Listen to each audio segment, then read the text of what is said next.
கர்த்தருடைய பரிசுத்த நாமத்துக்கு மகிமையுண்டாதாக. சிலுவை நிழல் ஊழியத்தின் மூலமாக இந்த கிருபை நேரத்திலே உங்களை யாவரையும் நான் சந்திப்பதிலே மிகுந்த மன மகிழ்ச்சி அடைகிறேன். தொடர்ந்து அடியனுக்காகவும் ஊழியங்களுக்காகவும் உங்களுடைய தனிப்பட்ட ஜெபத்திலே நீங்கள் யாவரும் ஜெபித்துக் கொள்ளும்படி உங்களை அன்போடு கூட வேண்டிக் கொள்கிறேன். திக்கெட்டு ஜனங்கள், ஏழை ஜனங்கள் மத்தியிலே இந்த ஒழித்து செய்து வருகிறபடினாலே உங்களுடைய ஜெபம் ரொம்ப தேவையாக இருக்கிறது. என்றால் அநேக கட்டப்பட்ட ஜனங்கள் மத்தியிலே ஒழித்து செய்து கொண்டு இருக்கிறோம். எனவே ஜெபத்தில் நீர் எங்களையும் நினைவு கூறும்படி உங்கள் அன்போடு கூட வேண்டிக் கொள்கிறேன். இப்பொழுதும் ஒரு விசை நாம் தலைகளை தாழ்த்தி நாம் ஜெபிக்கலாம். பரிசுத்த நல்ல தகப்பனே, மனுஷன் முகத்தை பார்க்கிறான், நீ ஒரே ரேதின் ஆழங்கள் எல்லாத்தையும் அறிந்திருக்க சாமி. இப்பொழுதும் ஆண்டவரே, நம்முடைய தெய்வீக வார்த்தையினால நீர் எங்களோடு கூட பேசுங்க. அடியனை மறைத்து நீங்கள் வெளிப்படுங்க. இயேசு கிறிஸ்துவின் ஜெபிக்கிற நல்ல பிதாவே, ஆமீன். இந்த நாட்களும் கூட சகலவிதமான ஆறுதலின் தேவன் அப்படிங்கிற தலைப்பில் நாம் ஒரு சில காரியங்கள் நாம் பார்க்க போகிறோம். இன்றைக்கி அநேக வேலைகளில் நமக்கு ஆலோசனை இந்த உலகத்தில் யாருமே இல்லையே அப்படின்னு சொல்லி நம்ம வருத்தப்பட்டு கொண்டு இருக்கலாம். அநேக தாயார் தகப்பனா நான் சொல்லதை நான் கேட்டுக்கிறேன். என் பிள்ளைங்களை நான் நல்லா படித்து நல்ல வேலைக்கெல்லாம் போச்சு, நல்ல மேரேஜெல்லாம் பண்ணி கொடுத்தேன் ஐயா. ஆனால் இன்றைக்கி என்னை விசாரிக்க கூட என் பிள்ளைங்க யாருமே நினச்சில கிட்ட வரல. இன்றைக்கி அநேக முதியோர் இல்லத்தில் அதே போல் கைவிடப்பட்ட நிலைமையில் நிறைய நடு ரோட்டில் நிற்கிறவங்களாம் நீங்கள் பார்த்து விசாரிச்சிங்கன்னா அவங்களாம் பார்த்திங்கன்னா நல்ல பேக்ரவுண்ட் உள்ளவங்க தான். ஆனால் ஒரு ஆறுதலுக்கு சொல்லக்கூட ஆள் இல்லாதபடி எல்லாரிலையும் தனித்து விடப்பட்டு கைவிடப்பட்ட நிலைமையில் இன்றைக்கி நிறைய பேர் இருக்கிறத நம்ம பார்க்குறோம். பிரியமானலே, இந்த உலகத்தில் பிள்ளைகளுடைய அன்பு மாறி வரும், மனைவருடைய அன்பு மாறிடும், எல்லாதமான கணவருடைய அன்பு மாறணும், எல்லாருடைய அன்பு மாறினாலும் ஆனால் ஆண்டவராக இயேசு கிறிஸ்துவின் அன்பு ஒரு நாள் நினைச்சாது மாறாதான் இருக்கிறது.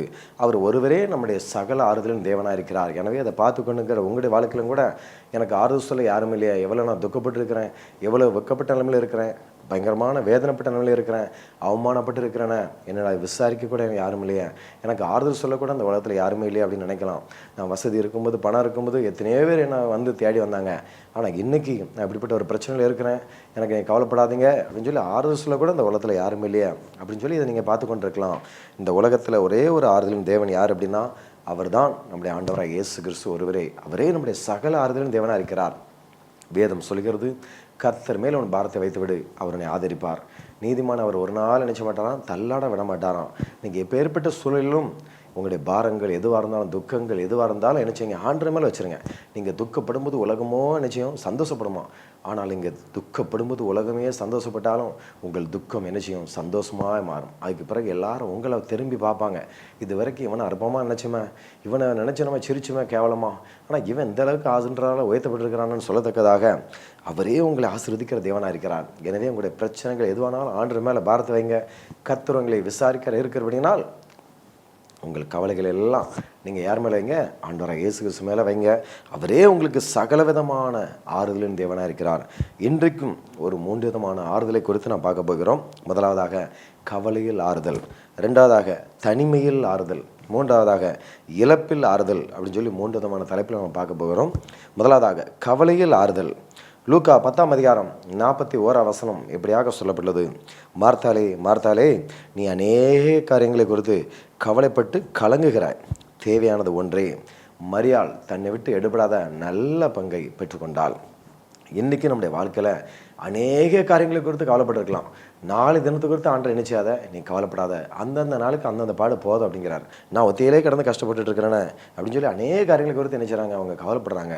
ஆண்டவர் சொல்கிறார், நீ அநேக காரியங்களை குறித்து நினைச்சிட கவலைப்படுகிறார், தேவையானது ஒன்றே, மரியாள் தன்னை விட்டு எடுபடாத நல்ல பங்கை என்ன செய்யால் பெற்றுக்கொண்டாள். பிரியமானலே, இன்றைக்கி நம்முடைய வாழ்க்கையிலும் கூட நாளைக்கு என்ன செய்ய போகிறோம் தெரியலையே, என்ன செய்ய போகிறோம் தெரியலையே, மனுஷனை நம்ம நோக்கி பார்த்துக்கிட்டே இருந்தால் ஒன்றும் நமக்கு அற்புதம் நடக்காது.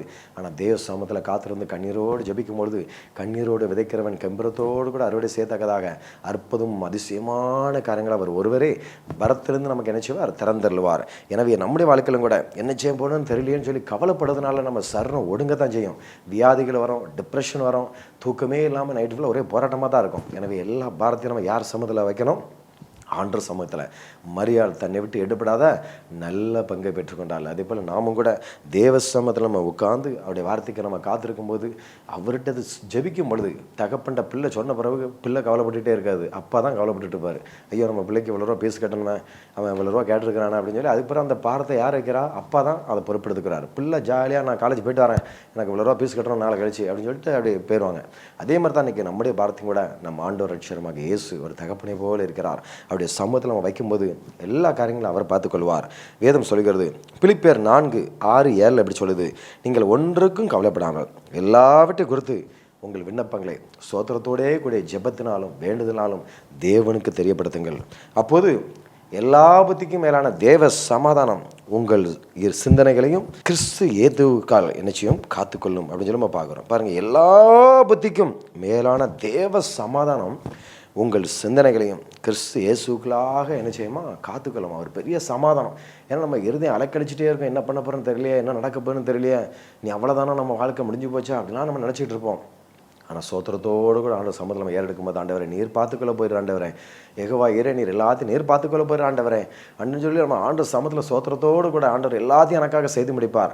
எனக்காக அவர் கல்வாரி சிலுவையில் அடிக்கப்பட்டார், நொறுக்கப்பட்டார், இன்றைக்கு அவர் உயிரோடு இருக்கிறார், உயிருள்ள தெய்வத்தை ஆராதித்து கொண்டு இருக்கிறேன். அவர் என் தேவைகளை சந்திப்பார், நாளை தினத்துக்கு நான் கவலைப்பட மாட்டேன், என் பிள்ளைகளை ஆசீர்வதிப்பார், திருமண காரியங்களை வாய்க்க பண்ணுவார், கற்பத்தின் கனியை கொடுத்து என் பிள்ளைகளை ஆசீர்வதிப்பார், என் பிள்ளைங்க நல்லா இருப்பாங்க, நாங்கள் நல்லா இருப்போம், எல்லா வியாதியை என்னை விட்டு விளக்குவார் அப்படின்னு சொல்லி நம்ம சோத்திரத்தோடு கூட ஜெபத்தினால் என்ன செய்யணும், தேவனுடைய சமூகத்துக்கு நம்ம தெரியப்படுத்தும் பொழுது ஒரு பெரிய தேவ சமாதானத்தை கர்த்தர் நமக்கு தருகிறார். அதே போல் இன்னைக்கு பாருங்கள், அன்னாள் மிகுந்த ஒடுக்கப்படுகிறாள். ஆனால் அந்த தனிமையில் மத்தியில் கவலையில் என்ன செய்கிறா, எல்லாரும் அவர் சஞ்சல்படும்படியான வார்த்தைகளால் அவருடைய சக்கரத்தை பேசுகிறான். ஆனாலும் அந்த நேரத்திலும் கூட ஆண்டவர் சமுத்திரம் இருதயத்தில் எல்லாத்தையும் ஊற்றி விடுகிறான். கடைசியில் அவர் நினைப்பதை விட ஜெயிப்பதை விட பாருங்கள், ஒரு குழந்தைக்காக ஜெபம் பண்ணுறா. அது ஒன்று ஆண் குழந்தைய தந்திரனா அதை உமக்கே நான் தந்துருந்தேன் அப்படின்னு சொல்லி பெரிய ஒரு தீர்க்கதரிசியே கற்றுக் கொடுக்கிறார். இன்றைக்கு இதை பார்த்து கொண்டு இருக்க உங்களுடைய வாழ்க்கையிலும் கூட, ஐயோ குழந்தை மாத்திரம் இல்லையா, ஐயோ திருமணம் மட்டும் என் பிள்ளைகளுக்கு நடக்கலையா, ஒரு நல்ல வேலை மாத்திரம் என் பிள்ளைகளுக்கு கிடைக்க மாட்டேங்க அப்படின்னு சொல்லி அநேக கவலையோடு இருக்கலாம். எல்லா பாரங்களையும் இயேசுவின் சமத்தில் ஊற்றி விடுங்க. அவரே உங்களுடைய வாழ்க்கையில் அற்புதங்களை செய்கிறார். ரெண்டாவதாக, தனிமையில் நமக்கு ஆறுதல் தரக்கூடியவர் ஆண்டவர் இயேசு. இன்றைக்கி நாம் உலகத்தில் யாருமே தனிமையானவங்க, எனக்கு யாரும் இல்லையா நம்ம நினைக்கக்கூடாது. இன்றைக்கி தாயை இழந்து, தகப்பனை இழந்து, கணவனை இழந்து, ஐயோ நான் மட்டும் தனிமையாக இருக்கிறேனே, எல்லாரும் நல்லா இருக்கிறாங்களா, நான் மட்டும் தனிமையாக இருக்கிறேன் அப்படின்னு நம்ம யாரும் நினைக்கவே கூடாது. ஆண்டோர் ரட்சமாக இயேசு கிறிஸ்து மரித்தேன் சதா காலமும் நான் உயிரோடு சொன்ன ஆண்டவர் இன்றைக்கு அவர் நம்ம கூடவே இருக்கிறார். அவர் வாக்கு மாறாத தேவன். இதோ உலகத்தின் முடிபெறிந்தும் சகல நாட்களும் நான் உன்னோடு இருக்கிறேன், நான் உன்னை விட்டு விலகுதுமில்லை, உன்னை கைவிடுமில்லை சொன்ன ஆண்டவர் அவர் நம்ம கூடவே இருக்கிறார். யோவான் 16:32 எப்படியா சொல்கிறது, நான் தனித்திரையேன், பிதா என்னோடையே கூட இருக்கிறார். ஆண்டவர் ரட்சகர் இயேசுவே அந்த வார்த்தை சொல்கிறார், என் கூட யார் இருக்கிறார், பிதா என்னோடு கூட இருக்கிறார். அதே போல் இன்றைக்கும் நம்முடைய வாழ்க்கையில் ஆண்டவர் நம்ம கூடவே இருக்கிறார். அன்றைக்கி சீசர்கள்லாம் பரிதவிக்கிறாங்க, ஆண்டவர் நம்மளை விட்டு போகிறாரு, இனி நம்ம வாழ்க்கை தனிமையாக தான் இருக்க போகிறோமா அப்படின்னு சொல்லி ஆண்டவர் சொல்கிறார், பிதாவின் வாக்குத்தத்தை நிறைவேறத்தக்கதாக எருசலேமிலே காத்திருங்கள், நான் போவது உங்களுக்கு நலமாக இருக்கும், போவேனானில் தேற்றவாளன் உங்களிடத்தில் வருவார் அப்படிங்கிறார். நான் உங்களை திக்கட்டலாக நினைச்ச மாட்டேன், விடவே மாட்டேன் அப்படிங்கிறார். அதே போல் நாங்கள் கூடியிருக்கிற எல்லார் மேலும் பெந்தேசுங்கிற நாள் வரும்போது அனைவர் மேலும் தன்னுடைய ஆவியை அளவில்லாமல் பொருந்தள்ளி எல்லாருமே தன்னுடைய வல்லமை அவர் ஊற்றுகிறார். பிரியமானலே, இன்றைக்கி அந்த ஆண்டவர் நம்மோடு கூட தான் இருக்கிறார். அப்பா பிதாவேன்னு கூப்பிடக்கூடிய புத்திர சுவிகாரத்தின் ஆவியை அவர் நமக்குள்ளாக வைத்திருக்கிறார். கூட பிறந்த சகோதரர்களாலே தனித்து விடப்பட்டான். ஆனாலும் பாருங்கள், அவங்களால கொடுமைகள் நிறைய அனுபவித்தான். குழிக்கில் தூக்கி போடுறாங்க, எகிப்திய ஜனங்கிட்ட நினைச்சாங்க, அடிமையாக 20 வெள்ளி காசு வைக்கிறாங்க. ஆனாலும் கூட ஆண்டவர் அவனோடு கொண்டு தனித்து விடப்பட்ட நிலைமையிலும் அந்நிய தேசத்திலும் ஆண்டவர் அவனோடு கொண்டு பாவ சோதனைகளும் அவனை தப்புவித்து, பலதமான பிரச்சனைகளும் அவனை தப்புவித்து, கடைசியில் ஒரு நாள் வரும்போது பாருங்கள், சிறைச்சாலையிலும் தள்ளப்படுறான். அந்த சிறைச்சாலையிலும் அவனோடு கொண்டு ஏற்ற வேலை வரும் பொழுது அவனை பல மடங்காக எகிப்திய தேசத்துக்கே அவனை அதிகாரியாக மாற்றுகிறார். யார் யாரெல்லாம் அவனுக்கு விரதமாக துரோகம் செஞ்சாங்களோ எல்லாரும் அவனை தேடி வரக்கூடிய அளவுக்கு கர்த்தர் வைத்தினார். அதே போல் இன்றைக்கு நீங்களும் கூட தனிமையில் இருக்கலாம், எனக்கு ஆறுதல் சொல்ல யாருமே இல்லைன்னு சொல்லி கலங்கலாம். ஆண்டவர் உங்களோடு இருக்கிறார். அநேக ஜனங்களுக்கு மத்தியில் உங்களை உயர்த்தி அவர் ஆசிரிக்க போகிறார். மூன்றாவதாக ஒரு ஆறுதலை குறித்து நாம் பார்க்க போகிறோம், இழப்பில் ஆறுதல். இந்த நாட்களும் கூட மரணம் மிகவும் கொடியது தான். எல்லாத்துக்குமே ஒரு இழப்புங்கிறது ஒரு பெரியது. ஏன்னா அவ்வளோ வருடங்கள் நம்ம கூடவே இருந்து திடீர்னு நம்மளை விட்டு கடந்து போகிறாங்க. அப்படிங்கும்போது எல்லாருக்குமே அந்த இழப்பு வந்து ரொம்ப ரொம்ப கொடியதான்.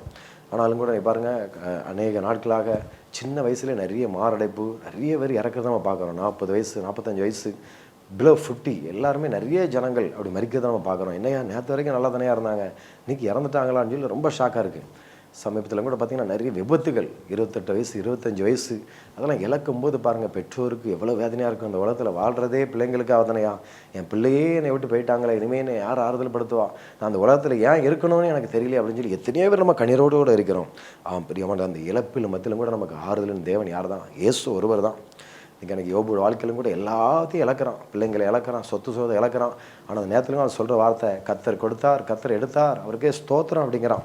எவ்வளோ ஒரு கொடியது மரணம். ஆனாலும் கூட எல்லாத்துலையும் அவன் பொறுமையாக இருக்கிறவன் பார்க்குறான். அந்த உலகத்துக்காக நான் வாழலை, அவன் மீட்பர் உயிரோடு இருக்கிறார். கடைசி நாட்கள் அவர் நான் பார்ப்பேன், அந்நிய கண்களெல்லாம் என் சொந்த கண்களே காணும், இந்த மாம்சம் எல்லாம் ஒளிஞ்சு போனாலும் இந்த சரத்திலிருந்து நான் தேவனை பார்ப்பேன் அப்படின்னு சொல்லி மறுமைக்காக வாழ்கிறத ஒரு வாழ்க்கையை நம்ம பார்க்குறோம். பெரிய மண்டல இன்றைக்கி நம்முடைய வாழ்க்கையில் அநேக மரணங்களை சந்திச்சிருக்கலாம். குடும்பத்தில் ஏன் இப்படி நடந்துன்னு சொல்லி கவலையோடு இருக்கலாம். ஆனால் கிறிஸ்துவர்களாகிய நாம் அந்த மரணத்தை குறித்து நினைச்சக்கூடாதான், கவலைப்படக்கூடாதான். ஏனென்றால் எல்லாருக்கும் மரணம் நிச்சயம். எவ்வளோப்பட்ட முதலமைச்சராக இருந்தாலும் சரி, பிரதமராக இருந்தாலும் சரி, எப்போ ஏற்பட்ட ஒரு மனுஷனுக்கும் கடைசியில் முடிவு மண்ணானதான் அப்படிங்கிறத நினைவு கூறும்படியாக எல்லாருக்கும் மரணம் வருகிறது. ஆரம்ப நாட்களில் பாருங்கள், அநேக வருடங்கள் ஆயுசு நாட்கள் இருந்தது. அப்படி மனுஷனுடைய பாவங்கள் நிமித்தமாக ஆயுசு நாட்கள் குறைஞ்சு கடைசியில் பாருங்கள் இப்போ இருக்கிற நாட்கள் ரொம்ப ரொம்ப கம்மியாக இருக்கிறது. ஆனாலும் கூட நாம் அந்த இழப்பை குறித்து என்ன செய்யக்கூடாதான், கிறிஸ்துவாகி நாம் கவலைப்படக்கூடாதான். ஏனென்றால் அப்போஸ்தலனாகிய இங்கே பவுல் சொல்கிறார், கனவீனம் உள்ளதாய் விதைக்கப்படும் மகிமையுள்ளதாய் எழுந்திருக்கும், பலவீனம் உள்ளதாய் விதைக்கப்படும் பலமுள்ளதாய் எழுந்திருக்கும். சரீரம் விதைக்கப்படும், ஜென்ம சரீரம் விதைக்கப்படும், ஆவிக்குரிய சரம் எழுந்திருக்கும். ஜென்ம சரம் உண்டு, ஆவிக்குரிய சரம் உண்டு அப்படின்னு சொல்லி 1 கொரிந்தியர் 15ஆம் அதிகாரம் 43, 44 வசனத்தில் அவர் தெளிவாக சொல்கிறார். அதே போல் 1 தெசலோனிக்கேயர் 4:13 அன்றியும் சகோதரரை, நித்திரை அடைந்தவர்கள் நிமித்தம் நீங்கள் நம்பிக்கையற்றவர்களைப் போல மற்றவர்களைப் போல துக்கித்து அறிவில்லாதிருக்க எனக்கு மனதில்லை. ஏனென்றால் எக்காலம் தொனிக்கும், அப்போது மரித்தோர் அழிவில்லாதவர்களாக எழுந்திருப்பார்கள், நாமும் மறுரூபமாக்கப்படுவோம். பிரியமான இந்த உலகத்தோடு நம்முடைய வாழ்க்கை முடியலை.